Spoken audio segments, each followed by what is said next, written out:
우리에게 주신 하나님의 말씀 마태복음 11장 15절에서 24절의 말씀, 제 성경으로 신약 18면에 있습니다. 마태복음 11장 15절에서 24절. 귀 있는 자는 들을지어다. 이 세대를 무엇으로 비유할까?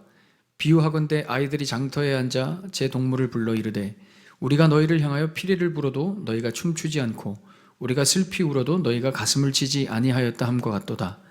요한이 와서 먹지도 않고 마시지도 아니하매 그들이 말하기를 귀신이 들렸다 하더니 인자는 와서 먹고 마시매 말하기를 보라 먹기를 탐하고 포도주를 즐기는 사람이요 세리와 죄인의 친구로다 하니 지혜는 그 행한 일로 인하여 옳다함을 얻느니라. 예수께서 권능을 가장 많이 행하신 고울들이 회개하지 아니하므로 그때 책망하시되 화 있을진저 고라시나 화 있을진저 벳세다야 너희에게 행한 모든 권능을 두로와 시돈에서 행하였더라면 그들이 벌써 베옷을 입고 제에 앉아 회개하였으리라. 내가 너희에게 이르노니 심판날에 두로와 시돈이 너희에게 너희보다 견디기 쉬우리라. 가버나움아 내가 하늘에까지 높아지겠느냐? 음부에까지 낮아지리라. 내게 행한 모든 권능을 소돔에서 행하였더라면 그 성이 오늘까지 있었으리라. 내가 너희에게 이르노니 심판날에 소돔 땅이 너보다 견디기 쉬우리라 하시니라. 아멘. 설교를 듣는다는 것은 여러분 제가 하는 말을 듣는다 이렇게 생각하지 마시고요. 설교라는 것은 이 설교를 통해서 하나님의 이 말씀 텍스트를 우리가 확인하는 것입니다. 설교하는 제 행위에 너무 집중하지 마시고 물론 기대는 별로 안 하시겠지만 그래도 기대하지 마시고 저에 대해서 설교에 대해서 기대하지 마시고요. 이 텍스트에 대해서 하나님 말씀이 오늘 나에게 어떤 말씀이 주어지는가 이 텍스트에 주목하게 되시기를 축복합니다. 설교를 듣는다는 것은 말씀에 주목하는 것입니다. 여러분들이 말씀을 듣는 자세를 항상 그렇게 하시면 너무 좋을 것 같습니다. 오늘 본문에는 지명들이 많이 나옵니다. 먼저 고라신 나오고요. 벳세다 나옵니다. 고라신과 벳세다 그리고 그 뒤에는 두로와 시돈이 나오죠. 고라신과 벳세다는 어디에 있냐면 지도에 보시면 이렇게 오른쪽 지도에 보시면 갈릴리 바다 지도를 한번 보실까요? 위에 고라신 빨간색으로 되어 있죠. 고라신과 벳세다는 저렇게 위치하고 있습니다. 그리고 두로와 시돈도 보시면 왼쪽 그림에 보시면 해안가에 저 위에 빨간색 동그라미 선으로 되어 있는 곳이 두로와 시돈입니다. 제가 10여 년 전에 히브리어를 배우면서 강남역에 있는 이스라엘 문화원이라는 곳이 있는데 거기서 히브리어를 배우면서 선생님한테 그런 얘기를 들었어요. 아까 그 사진에 보시면 저 벳세다 광야에 벳세다가 저 광야에서 물이 헬몬산에서 이렇게 쭉 내려와서 거기부터 이제 갈릴리 바다가 시작되는 겁니다. 그래서 그 초입이 물살이 세겠죠. 그죠? 물이 쫙 퍼지는 곳이기 때문에 저기에 유난히 뭐가 많겠습니까? 저런 구간에는 뭐가 많겠습니까? 그죠? 잘 모르시는가 본데 저는 집이 충청도고 금강 근처에서 살았기 때문에 잘 알고 있어요. 저런 데는 뭐가 많이 사냐면 메기 이런 게 많이 삽니다. 메기, 빠가사리 이런 거 많이 살아요. 근데 여러분 잘 아시는 대로 이스라엘에서 유대인들은 비늘이 없는 거 먹지 않습니다. 물고기 다 비늘이 있어야 먹죠. 그래서 저기에 이 이스라엘의 이게 난제 중에 하나예요.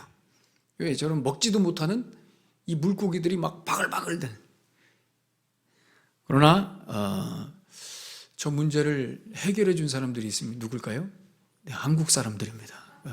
이스라엘 내에 살고 있는 한인들이 저 이야기를 듣고 한 마리 두 마리 이렇게 잡아먹다가 거의 씨를 말렸다는 그런 제가 이야기를 좀 들었습니다. 참 한국 사람들이 대단하죠. 그 지역이 그 지역이에요. 또 한국 사람들이 제가 10년 전에 공부할 때만 해도 한 500명 그 정도밖에 이스라엘에 없었다고 하는데 그 인원이 아주 씨를 말려버린 거죠. 그리고 또 하나 씨를 말린 것은 가격이 책정되게 만든 게 하나 있습니다. 원래는 가격이 없어서 다 버렸는데 그게 뭐냐면 소꼬리였습니다. 소꼬리를 한국 사람들이 하도 먹어대가지고 그걸 이제 돈 주고 팔게 되는 상황까지 가게 된 것이죠. 저기가 벳세다입니다. 벳세다.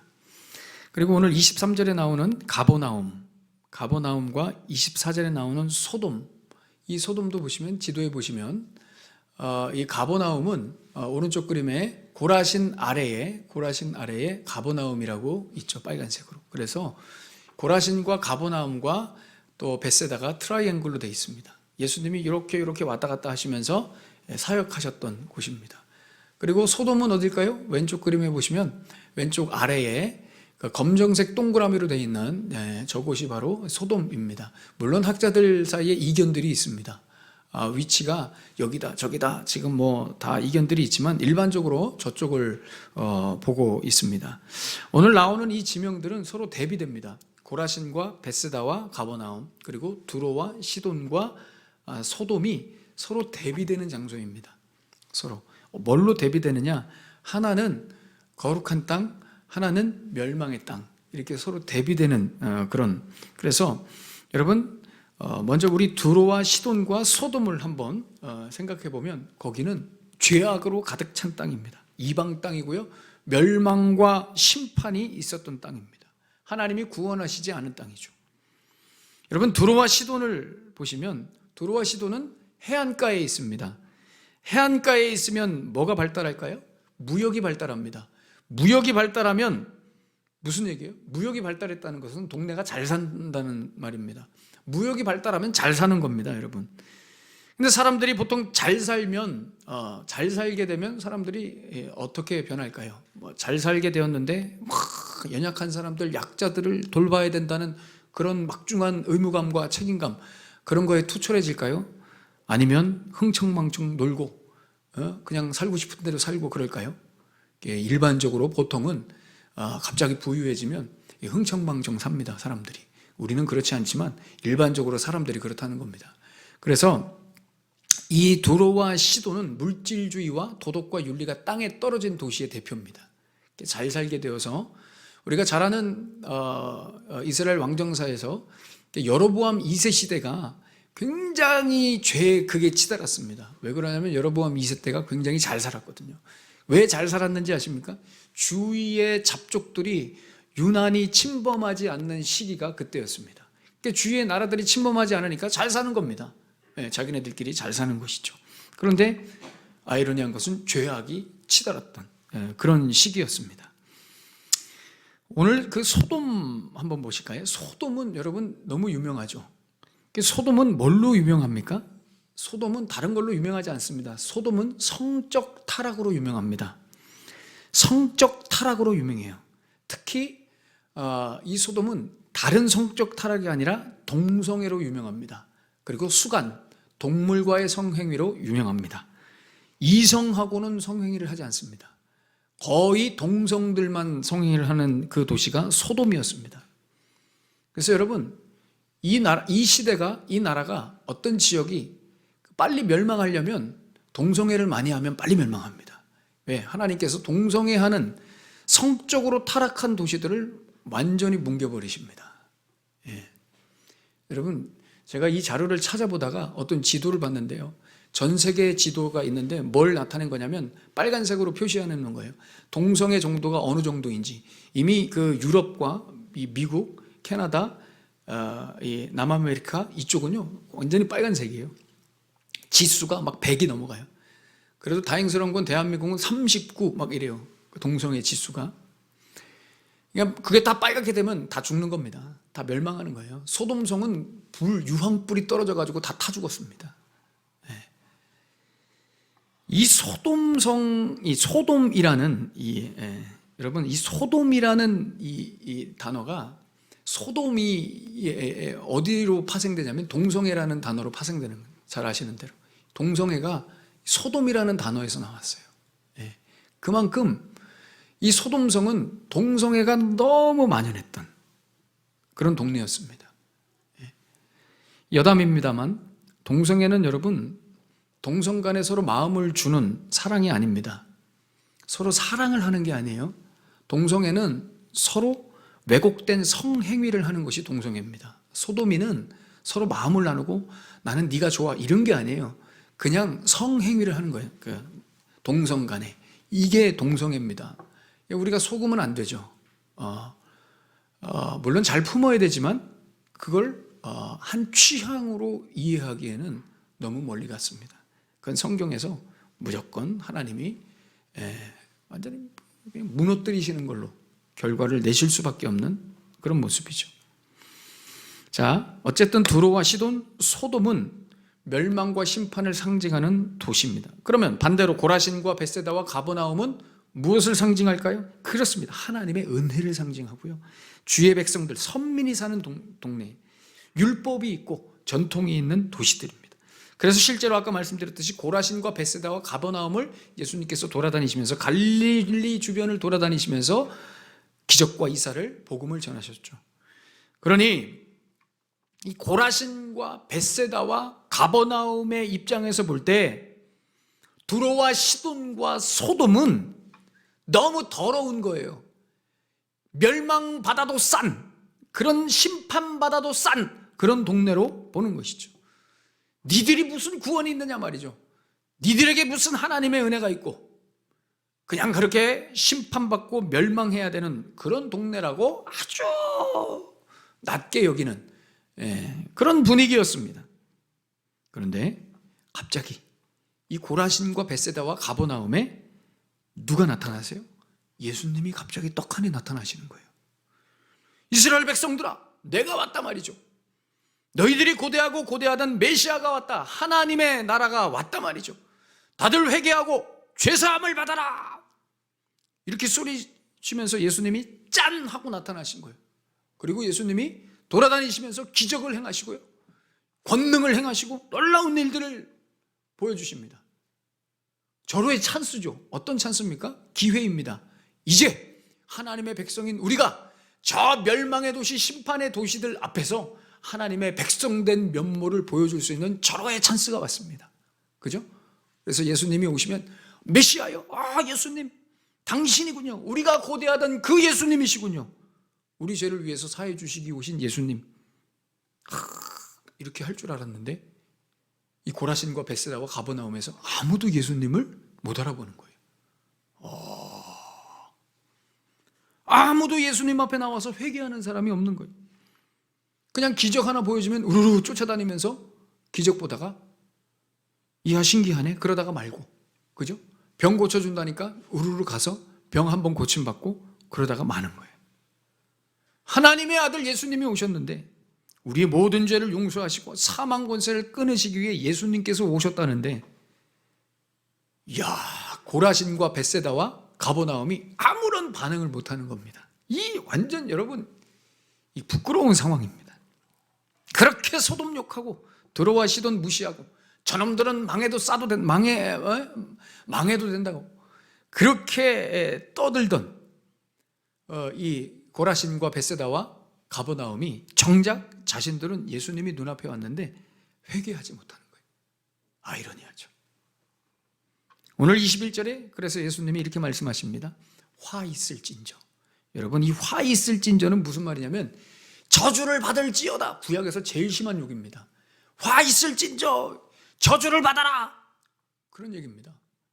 엄청나게 열받으신 거죠. 예수님이 엄청나게 열받으신, 이 고라시나 벳세다야, 내가 만약 두로와 시돈 땅에 나타났더라면 그들은 내 앞에서 베옷을 입고 앉아서 회개했을 것이다. 내가 너희들 눈앞에 있는데 너희는 어떻게 나를 보지 못하느냐. 예수님이 막 열받으셔가지고요. 23절에도 말씀하시죠. 가버나움아, 음부로 떨어져라. 스올로 떨어져라. 음부하고 스올은 지옥입니다. 이 가버나움아, 지옥에 가버려라. 예수님이 화가 나셔가지고, 예수님 어떻게 그런 말씀을, 예수님 그런 말씀 잘하셨습니다. 음부로 떨어져라. 너희에게 보여준 내 능력을 소돔에 가서 보여줬더라면 그 더럽고 완악한 소돔 사람이라 할지라도 내 앞에 와서 회개하고 돌이켰을 것이다 말이죠. 내가 너희 눈앞에 있는데 이런 권능과 기적을 보여줬는데 어떻게 너희들은 내 앞에서 회개하지 못하느냐. 너무 소리 질러서 죄송합니다, 여러분. 네. 여러분도 한번 상상해 보시죠. 한번 상상해 보세요. 뭘 상상하냐면 여러분들 앞에 예수님이 나타나시는 것을 한번 상상해 보세요. 예수님이 갑자기 짠 하고 나타나요. 여러분들이 길을 걸어가고 있는데 갑자기 누가 옆에서 같이 따라와요. 그래서 옆에서 너무 붙어서 따라와. 부담스럽게. 왜 이러세요? 누구세요? 저 아세요? 아무개야. 이름을 말해주는 거예요. 나는 네가 믿는 예수니라. 에? 상상해 보세요 한번. 여러분들이 사업장에 앉아 계시는데, 직장에 앉아 계시는데, 손님들 맞이하고 있는데 한 사람이 쑥 들어오더니 내 이름을 부르면서 아무개야. 누구세요? 저를 아세요? 나는 네가 믿는 예수니라. 이렇게 당황스러울 수가. 집에서 애들 밥 해주고 빨래 개고 설거지하고 있는데 띵동. 누구세요? 아무개야. 이름을 부르면서 나는 네가 믿는 예수니라. 뚝 문 닫아버릴 수 있어요. 너무 당황스러워서. 그죠? 믿어지지가 않잖아요. 말이 안 되잖아요. 자, 우리 예배 드리는데, 자, 지금 뒤에서 누가 한 분이 들어와요. 허름한 차림으로 들어와요. 그 뒤에 앉아 계셔요. 예배 끝나고 나서 제가 물어요. 예배 처음 오셨어요? 어떻게 오셨어요? 환영합니다 했더니 왕귀야, 내가 예수니라. 그럼 제가 무슨 생각을 하겠습니까? 당황스럽죠. 경찰을 불러야 되나? 아니면 이분을 잘 병원에 모시고 가야 되나? 그죠? 그런데 이분이 오셔가지고, 예를 들어서 이분이 오셔서 이 자리에 앉아 계신 어떤 분 중에 심각한 질병이 있으신데 그분을 고쳐줘요. 그러면 더 헷갈리기 시작하는 거예요. 그죠? 갑자기 병을 고쳐줘요? 문제를 해결해줘요? 더 헷갈리기 시작하는 거예요. 이거 어떡하지? 이거 어떡하지? 신종 마술인가? 이 뭐지? 사이비 교주인가? 귀신 들린 사람인가? 이 사람 무당인가? 여러분, 이게 누가 한 소리냐면 그 당시 종교인들이 한 소리입니다. 마태복음 12장 24절에 보시면 바리새인들은 듣고 이르되 이가 귀신의 왕 바알세불을 힘입지 않고는 귀신을 쫓아내지 못하느니라. 이 당시에 예수님을 만난 사람들이 한 소리예요. 막 기적을 베푸는 걸 보고 이건 귀신 들렸기 때문에 이렇게 하는 거다. 이렇게 얘기했다는 거예요. 여러분, 예수님이 진짜 우리 눈앞에 나타나시면 우리는 정말 혼란스러울 거예요. 2020년에 개봉한 미국 드라마, 미드라고 하죠. 미국 드라마 중에 메시아라고 하는 드라마가 있어요. 작품이 있어요. 뭐냐면 어느 날 갑자기 사람들 앞에 자칭 예수님이라고 하면서 저렇게 등장한 거예요. 당황스럽죠. 예수님인데 아디다스 체육복 입고 저렇게 나타난 거예요. 뭐지? 어떻게 받아들여야 되지? 스키니 입고 아디다스 체육복 입고 나이키 잠바 입고 저렇게 나타나신 거예요. 그런데 문제는 하는 행동이나 말을 정말 예수님처럼 하는 거예요. 그리고 더 나아가서 기적도 베풀어요. 저게 무슨 장면이냐면 보신 분들 아시겠지만 저는 못 가봐서 잘 설명이 안 돼요. 워싱턴에 가면 그 링컨이 앉아있는 저기서 보는 이 계단에 내려가면 저 워싱턴 탑까지 저렇게 저걸 연못이죠. 호수가 아니라 연못처럼 이렇게 돼 있는 거예요. 가보신 분들 아시겠지만, 근데 저 사람이 저렇게 아디다스 체육복 입고 스키니 청바지 입고 예수라고 하면서 사람들 앞에서 저 물 위를 걸어가는 장면이에요. 얼마나 당황스러울까요? 얼마나 신기할까요? 그죠? 저 사람은 CIA 요원이에요. 이 사람이 하도 이상해가지고 정체를 밝히겠다고. 그런데 비행기 타고 가다가 비행기가 추락했는데 둘이 살았어요. 그래가지고 저 사람이 무릎 꿇고 당신이 메시아군요. 네. 그리고 이 장면은 뭐냐면 오른쪽에 앉아 계신 할아버지 안경 낀 분은 목회하는 목사님이세요. 목회하다가 너무 낙심해가지고 목회가 너무 안 돼가지고 목회를 이제 접으려고 했던 목사님인데 예수님이 저렇게 이거 뭐죠? 후드 잠바 입고 나타나셔가지고 상담해주고 있는 거예요. 상담. 네. 여러분 상상이나 해보셨습니까? 후드 잠바 입고 나타나고 아디다스 체육복 입고 나타난 예수님, 청바지 입고 나타나가지고 상담해 주는 거예요. 예수님이 지금 나타나시면 여러분 이거 거적대기 같은 거 입고 나타나실까요? 그렇지 않아요. 저 드라마가 여러분 원래 시즌 2, 시즌 3 계속해서 방영될 예정이었는데 시즌 1만에 끝나버렸습니다. 왜냐하면 종교계에서 너무 공격을 해서 이거 신성모독이라고 너무 혼란스러우니까 그래서 시즌 1만에 끝나버렸습니다. 여러분, 만약 예수님이 여러분들 앞에 나타나시면, 우리 앞에 나타나시면 우리는 예수님을 알아볼 수 있을까요? 한번 생각해 보셨습니까? 그리고 그 예수님 앞에 무릎 꿇고 나의 왕, 나의 예수님이시여, 내가 주님 회개합니다, 이렇게 할 수 있을까요? 당신은 하나님의 아들이고 그리스도이십니다, 이렇게 할 수 있을까요? 쉽지 않습니다. 왜 쉽지 않냐면 우리가 지금까지 책으로만 본, 우리가 지금까지 설교로만 들었던 예수님에 대한 정보와 내가 배운 경험한 예수님, 이 예수님하고 직접 보는 예수님하고 너무 이게 괴리가 큰 겁니다. 그리고 무엇보다 우리의 신앙은, 우리의 믿음은, 우리의 예수 믿기는 대부분 다 내가 인정한 메시아, 내가 믿기로 작정한 예수님이 딱 캐릭터가 정해져 있습니다. 이게 예수님이지 말이죠. 예수님은 이런 분이어야지 딱 정해져 있기 때문에 아무리 예수님이 나타나도, 그리고 저렇게 아디다스 체육복 입고 청바지 입고 나타나면 그 앞에서 무릎 꿇고 회개할 사람이 한 명도 없는 겁니다.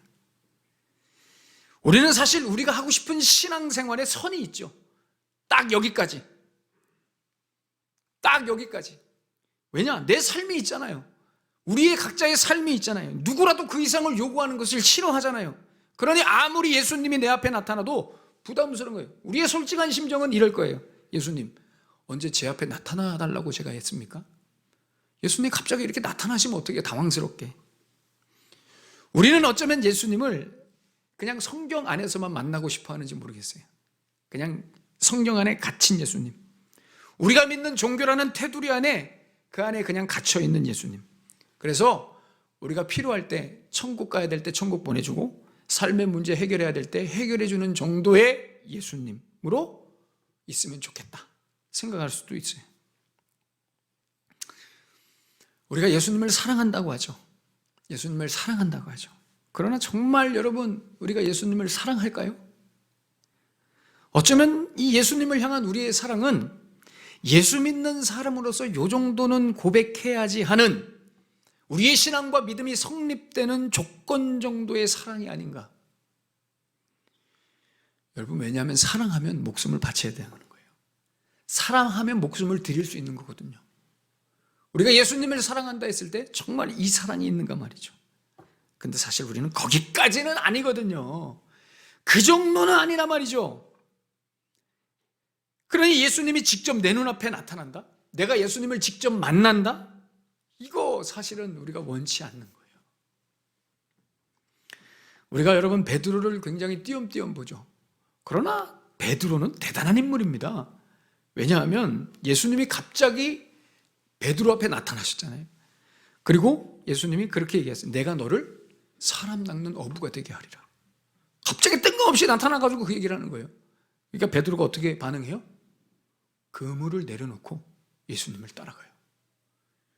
제정신입니까? 쉽지 않아요. 그리고 그 가이사랴 빌립보 지방에서, 여러분 가이사랴 빌립보 지방에 가시면은요, 그 동네도 굉장히 잘 살던 동네예요. 그래서 우상들이 엄청 많아요. 판신부터 해가지고 온 신들을 이렇게 벽에다가 다 돌멩이로 만들어 놨어요. 예수님이 그 앞에서 얘기하시는 거예요. 사람들이 나를 누구라 하느냐? 너희들은 나를 누구라 생각하느냐? 이 수많은 신들을 뒤에다 두고 제자들에게 질문하는 거예요. 너희는 나를 누구라 하느냐 말이죠. 아무도 얘기 안 하고 가만히 있어요. 왜? 그때 당시에 그 신들이 더 강력했거든요. 다 가만히 있는데, 눈치 보고 있는데 베드로가, 당신은 그리스도시요 하나님의 아들이십니다. 쉽지 않아요, 여러분. 이거 왜? 대단한 거예요, 베드로가. 여러분, 질문 하나 할까요? 예수님이 나타나신 BC 4년에서부터 AD 30년까지, 이런 말이 좀 우습긴 하겠지만, 이 BC 4년에서 AD 30년 그 시대를 살았던 사람들이 운이 좋은 걸까요? 운이 나쁜 걸까요? BC 4년에서 AD 30년 동안 살았던 그 시대, 예수님이 태어났던, 예수님이 활동했던 그 시대에 살았던 사람들이 럭키일까요? 언럭키일까요? 목사님 당연히 럭키죠. 예수님을 만났잖아요. 예수님을 직접 봤는데 이 럭키 아닙니까? 여러분 과연 그럴까요? 저는 아무리 곰곰이 생각해봐도 운도 지지리도 없습니다. 하필이면 예수님이 태어나셨는데 내가 살아가는 이 시대에 태어나. 그래서 내 앞에 나타나요. 운도 지지리도 없습니다. 여러분 예수님이 태어나실 것을 몇천 년 동안 예언했습니다. 성경 전체에서 메시아가 태어날 것을 예언했는데 하필이면 이 시기에 태어난 거예요. 목사님 좋은 게 아닙니까? 좋지 않다니까요. 왜? 보셨잖아요. 예수님 앞에 가서 아무도 무릎 꿇지 않아요. 오늘 이게 무슨 말이냐면요, 여러분. 이 땅은, 이 세상은, 우리는요, 근본적으로 예수님을 받아들일 수 없다는, 예수님을 받아들일 수 있는 존재가 아니라는 것을 증명하는 겁니다. 다른 말로 진짜 예수님 만나고 싶어 하는 사람은 하나도 없었다는 겁니다. 어쩌면 예수 믿는 우리들도 그럴지도 몰라요. 믿음 있다 하는 우리도 정말 예수님을 만나고 싶어 할까 말이죠. 예수님 앞에서 내 삶을, 내 모든 것을 내려놓을 수 있을까 말이죠. 예수님이 나랑 같이 가자 하시면 내가 쫓아갈 수 있을까 말이죠. 여러분이 이 세상에 어떤 곳도, 이 세상에 그 누구도 예수님을 알아보고 그 앞에 무릎 꿇고 회개할 수 있는 인간은 단 한 명도 없습니다. 단 한 명도 없습니다. 자기 의지로. 이게 왜 그렇게 돼야 되냐면, 이래야, 이렇게 외면당해야, 이렇게 예수님이 무시당해야 사람들이 못 알아봐야지 이 세상이 심판받을 세상, 멸망받을 세상이라는 것이 확증되는 것입니다. 예수님이 오셨는데 아무도 못 알아봐. 그래야 예수님이 구원하실 수 있는 겁니다. 그래서 사람들은 아무도 못 알아보는 거예요, 여러분. 그러니 예수님이 오셨던 그 시대를 살아가는 것이 땡 잡은 게 아니에요. 좋은 게 아니에요. 운도 지지리도 없는 거예요. 오히려 심판받아야 될 존재라는 것이 확증된 것입니다. 여러분, 우리 예수님이 왜 오셨습니까? 그렇습니다. 이 세상에 있는 죄인들을 구원하시기 위해 오셨습니다. 예수님이 마술 보여주러 오신 거 아니에요? 기적 보여주러 오신 거 아니에요. 내 삶을 무탈하고 평탄하게 하시려고 오신 게 아닙니다. 너희들은, 이 땅은 죄인이다 말이죠. 너희들은 다 지옥 갈 죄인이고 이 세상은 심판받고 멸망받을 세상이라 이거죠. 예외가 없습니다. 한 사람도, 그 어떤 땅도 예외가 없습니다. 소돔과 고모라와 드로와 시돈만이 아니에요. 벳세다와 고라신과 가버나움도 마찬가지라는 겁니다. 그걸 예수님이 와서 증명하신 겁니다. 못 알아보지 않느냐 말이죠. 그래서 예수님이 오셔서 그걸 확증하시고 심판을 확정하셔서 그리고 나서 십자가에 달리셔서 구원하신 겁니다. 그럼 만약에 예수님이 안 오시면 어떻게 되나요? 자, 예수님이 만약에 안 오셨다면 어떻게 되나요? 그렇습니다. 예전에 노아의 홍수와 소돔과 고모라 성이 무너질 때처럼 예수님이 만약에 안 오시면 이 세상은 그냥 그렇게 멸망하고 종료되는 겁니다. 노아의 홍수 때처럼. 사진 보세요. 얼마나 살벌합니까? 저 사람은 운도 좋아가지고 맨 끝에 높은 곳에 올라가 있었죠. 아마 저쯤이 에베레스트 산 정도 되지 않았을까. 아무리 높이 올라가도 멸망하는 겁니다. 끝나는 겁니다. 하나님이 세상을 종료시키셨습니다. 왜요? 리셋 시키시려고. 더 이상 끌고 갈 수가 없는 겁니다. 하나님이 종료시키셨습니다. 소돔과 고모라도 마찬가지입니다. 불과 유황이 하늘에서 떨어졌습니다. 할 일 없는 과학자들이 이것도 다 증명했죠. 그래서 진짜 소돔 땅, 고모라 땅에 가면은 땅의 성분 90% 이상이 다 유황이에요. 하늘에서 유황이 떨어져요. 하늘에서 막 불이 떨어져요. 싹 태워서 싹 없어져요. 불탄 흔적들만 남아있죠. 목사님, 너무 애들 동화 같은 얘기만 하십니다. 저런 일이 진짜 있었으면 다 지어낸 얘기 아닙니까? 전설 아닙니까? 그리고 이 세상이 이렇게 멀쩡한데, 내가 이렇게 버젓이 살아있는데 이 세상이 어떻게 끝납니까? 내가 이렇게 직장도 다니고 돈도 벌고 있고 사람들이 이렇게 훌륭한데 세상이 어떻게 끝납니까? 여러분, 이 소리는 우리만 한 게 아니라 성경에서도 옛날 사람들도 다 했습니다. 마태복음 24장 38절 39절에 홍수전에 노아가 방주에 들어가던 날까지 사람들이 먹고 마시고 그런 일 없어. 장가 들고 시집가고 그런 일 없어. 홍수가 나서 그들을 다 멸하기까지 깨닫지 못하였으니. 창세기 19장 14절에 소돔 성도 마찬가지입니다. 롯이 나가서 그 딸들과 결혼할 사위들에게 말하여 이르기를 여호와께서 잠시 후면 이 성을 멸하실 터이니 너희는 일어나 이곳에서 떠나라. 같이 가자 말이죠. 그런데 반응이 어떻습니까? 그 외의 사위들은 농담으로 여겼더라.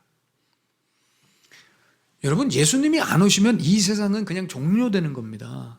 여러분, 심판받아 멸망할 이 세상과 우리 인생을 위해서 예수님이 오신 겁니다. 아무도 못 알아봐도, 아무도 반겨주지 않아도, 오히려 외면하고 침뱉고 욕하고 십자가에서 고통을 줘도 예수님은 이 세상에, 이 땅이, 인생들이 심판받아 죽어야 된다는, 죽을 존재라는 것을 확증하시기 위해서 오신 겁니다. 이게 예수님이 오신 목적 1번입니다. 심판을 확증하기 위해서 오신 거예요. 그럼 예수님이 오신 목적 2번은 뭘까요? 2번은 지난주에도 말씀드렸듯이 다 도망가고 못 알아보고, 그죠? 예수님 떠나는 그런 사람들 사이에서 갑자기 나를 확 붙드셔서 질질 끌어서 옆에 두시는 거예요. 이게 예수님이 오신 목적이에요. 나를 붙드시고 이렇게 질질 끌어서 옆에 두시는 거예요. 나도 예수님 싫다고 도망했는데 도망가는 저를, 이완규를 질질 끌어가지고 옆에 두시는 거예요. 왜요? 방주에 태우시려고, 소돔성에서 빠져나가게 하시려고 나를 이렇게 질질 끌은. 여러분들은 어떠실지 모르겠지만 저는 지금 아직도 이 자리에 서 있는 게 어색합니다. 나 같은 인간이 어떻게 이렇게 강단에서 하나님의 말씀을 선포하고 있을까 생각하면요, 모르겠습니다. 내가 왜 이 자리에 앉아있지? 나같이 강팍한 인간이, 그렇게 하나님을 부정하던 인간이. 이게 여러분, 예수님이 나를 이 땅에 오신 두 번째 목적이에요. 그래서 예수님이 끌어잡아다가 내 옆에 앉히시죠. 여기서 뭐가 일어나냐면 회개가 일어나는 겁니다. 회개가 일어나요. 여러분, 회개는 질질 끌려가는 거예요. 그리고 다른 말로 회개는 충돌입니다. 충돌. 회개의 다른 표현은 충돌이에요. 회개했다, 이 말은 내가 예수님과 충돌했다는 거예요. 회개가 왜 안 나오냐면 예수님과 충돌하지 않으니까요. 예수님과 멀리 떨어져 있으니까. 여러분, 충돌은 왜 합니까? 안 맞으니까 충돌하죠. 부부가 서로 충돌해요. 직장에서도 충돌해요. 사회에서도 서로 충돌해요. 왜 충돌해요? 안 맞으니까.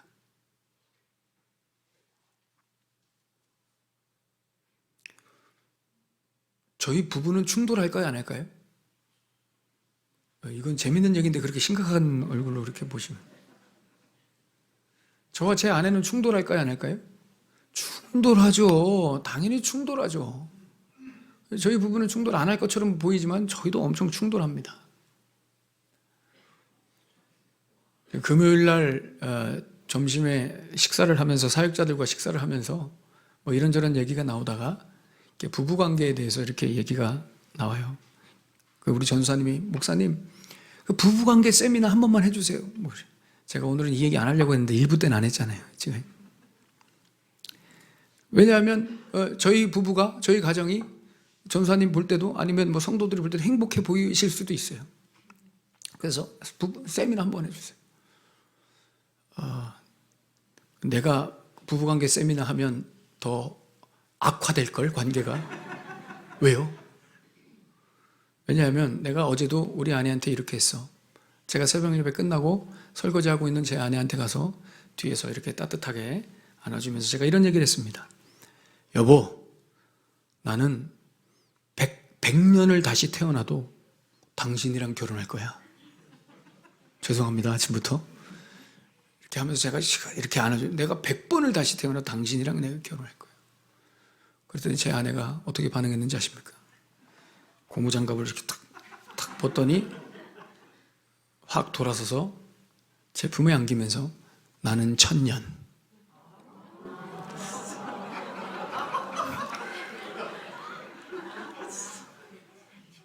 여러분, 이 세미나가 어떻게 되겠습니까? 안 되죠. 거부할 거예요, 이 세미나를. 다들.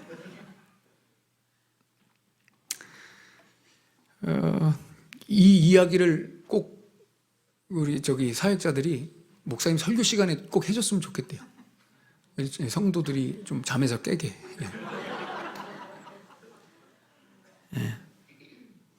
여러분, 부부도 충돌하죠. 직장에서도 충돌해요. 여러분, 충돌은 왜 합니까? 충돌은 기본적으로 부딪힌다는 것은 서로 만났기 때문에 부딪히는 거예요. 그잖아요. 충돌은 서로 같은 좁은 공간에 있기 때문에 충돌하는 거예요. 그러니까 충돌했다는 것은 놀랍게도 예수님을 만났다는 거예요. 그리고 예수님과 함께 있다는 거고, 거기서 회의가 일어난다는 거예요. 그런데 대부분은 우리 신앙생활이 이래요. 선 그어놓고 예수님 이 이상으로 넘어오지 마세요. 이 이상 넘어오지 마세요. 저는 여기서 그냥 예수님을 바라보는 것만으로 만족해요. 제 믿음 생활은 여기까지예요. 예수님을 진열장에다가 사진만 딱 붙여놓고 확 닫아버리고 예수님 여기서 나오지 마세요. 여전히 종교 안에 내 성경 지식 안에 내 삶에 필요나 도움을 주는 찬스 정도로 예수님을 가둬놓는 거예요. 만나지 않고 가둬놓는 거예요. 만나지 않고 그냥 멀리서만 보는 거예요, 예수님을. 그러니 회개가 없습니다, 여러분. 가슴을 치지 않습니다. 충돌이 없는 거예요. 부딪힘이 없는 겁니다. 그냥 거기까지, 선 그어놓고 거기까지. 더 이상 다가오지 마세요. 나 그렇게 깊이 신앙생활 하려고 당신 믿은 거 아니야. 그러니까 넘어오지 마세요. 종교로 딱. 그러니 회개가 없습니다. 이스라엘 백성들이 다 그랬습니다. 회개가 없죠. 그러니 주님을 만날 수 없습니다. 여러분, 이런 신앙생활은 그래서 증상이 어떤 증상이 나타나냐면 기분 좋을 때는 은혜 받은 것 같아요. 그러나 기분이 안 좋거나 또 일이 잘 안 풀릴 때는 은혜를 못 받는다고 생각하고 하나님이 나랑 멀리 있다고 생각해요. 하나님이 나를 도와주시지 않는다고 생각해요. 이 기복적인 신앙이죠. 기분 따라 신앙생활하는 거예요. 기분 따라. 여러분, 회개하는 신앙은 느낌 따라가는 신앙이 아니에요. 예수님과 충돌하는 신앙이에요. 예수님이 건드리시면 충돌하고 부딪히고. 예수님이 나를 건드리려고 하면, 충돌하려고 하면 예수님 아니에요. 건들지 마세요. 그냥 거기 계세요. 저는 여기서 그냥 믿어드릴 테니까. 여러분, 이런 신앙은 변화가 없습니다. 성숙이 없죠. 왜요? 회개가 없으니까요. 나랑 충돌해서 부딪혀서 나를 막 잡아 흔들어 제끼는 예수님과의 이 부대낌이 없는 겁니다. 그러니 생명이 없습니다. 여러분, 충돌이 없고 회개가 없으면 절대 천국 갈 수 없습니다. 절대 천국 갈 수 없습니다. 생명이 내 안에 있을 수가 없습니다. 여러분, 어떤 인생이 능력 있고 생명력 있는 인생인지 아십니까? 회개하는 인생이 능력 있고 생명력 있습니다. 어떤 교회가 생명력 있고 능력 있는 교회인지 아십니까? 성도들이 회개하는 교회가 생명력이 있고 능력이 있습니다. 우리가 다 베세다인 척하죠. 고라신인 척하고 가버나움인 척합니다. 그러나 우리는 소돔과 두로와 시돈보다 나을 게 없습니다. 오히려 더 악합니다. 차라리 저들을 예수님이 만나주셨더라면 저들이 변했을 거예요. 오늘 예수님 앞에, 이 말씀 앞에 다시 한번 우리를 세웠으면 좋겠습니다. 여러분, 예수님과 계속 충돌하셔야 됩니다. 부딪히셔야 됩니다. 예수님이 내게 오셔야 됩니다. 그래서 나를 만나주셔야지 내가 얼마나 썩어 빠진 존재인지, 내가 얼마나 추악하고 더러운 존재인지 선명하게 보입니다. 멀쩡한 척하고 괜찮은 척하죠. 속은 다 썩어 있죠. 우리가 매일매일 하루하루 불안과 두려움과 수치로 쩔어 있죠. 낮은 자존감으로 사람들 앞에서는 센 척하지만 자존심이나 부리는 이런 모습을 우리 예수님하고 만나서 내가 충돌돼서, 내가 확인돼서 하나님이 주시는 생명과 구원을 얻어야 됩니다. 그래야 그게 회복되는 거예요. 그래야 사는 겁니다. 사랑하는 여러분, 이 고백을 반드시 하셔야 됩니다. 예수님, 힘들지만 예수님 만나고 싶습니다. 예수님과 충돌하고 싶습니다. 예수님, 나를 포기하지 말아주세요. 예수님, 나 포기하지 마세요. 저 만나주세요. 부딪혀도. 여러분, 이 고백하는 사람들이 신자들입니다. 이 고백을 항상 하셔서, 회개하셔서 우리 예수님과 동행하시는 여러분들의 복된 삶 되시기를 예수님의 이름으로 축원합니다. 기도하겠습니다.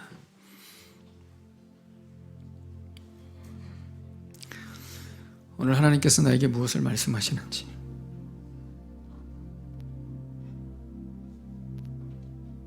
나는 고라신인 척하고 베세다인 척하고 가버나움인 척하면서 시두로와 시돈, 소돔을 비난하고, 그러나 정작 예수님은 나에게 오셨는데 알아보지도 못하고, 선 그어놓고 예수님 이 선 넘어오지 마세요. 저는 요 정도만 신앙생활 할 거니까. 과연 우리 삶 가운데 회개가 있느냐 말이죠. 가슴을 치는, 가슴을 부여잡는, 내 이 연약함과 죄 때문에 가슴을 부여잡는 눈물이 있냐 말이죠. 그냥 선 그어놓고 진열장에다가 예수님 넣어놓고 성경 안에 예수님 가둬놓고 내가 믿고 싶은 대로 믿고, 여기 무슨 생명이 있냐 말이죠. 오늘 하나님 앞에 우리의 마음을 드리며 나아가십시다. 예수님, 나에게 오시옵소서. 나를 불러주십시오. 나를 포기하지 말아주십시오. 그래서 우리 예수님과 동행하는 내 인생 되게 해주십시오. 우리 간절한 마음으로 우리 주님 앞에 기도하며 나아가겠습니다. 하나님, 사랑하는 주의 백성들을 은혜를 부어주십시오. 저는 긍휼히 여겨주시고, 하나님,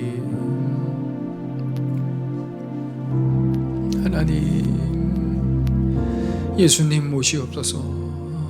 나를 붙들어 주시옵소서. 주여, 주의 백성들을 긍휼히 여겨 주십시오. 주의 백성들을 붙들어 주십시오. 주님,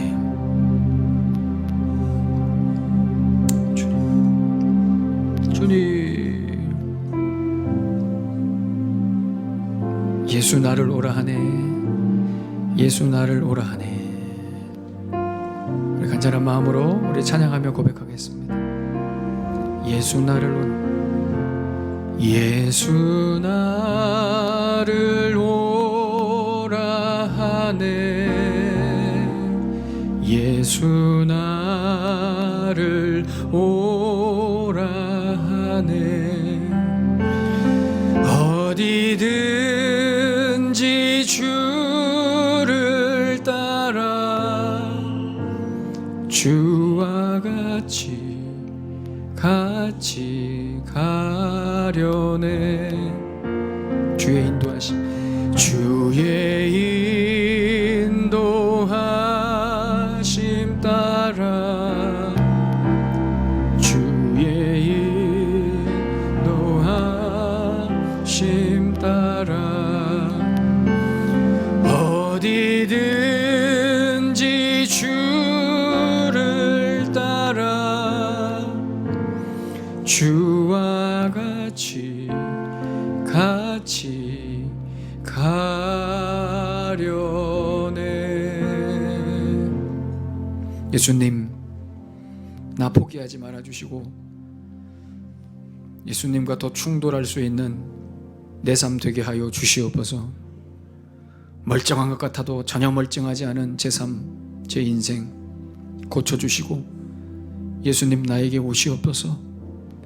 예수 이름 붙들고 멋진 인생 세워가는 사랑하는 우리 원흥성광교회 모든 성도들 되게 하여 주시옵소서.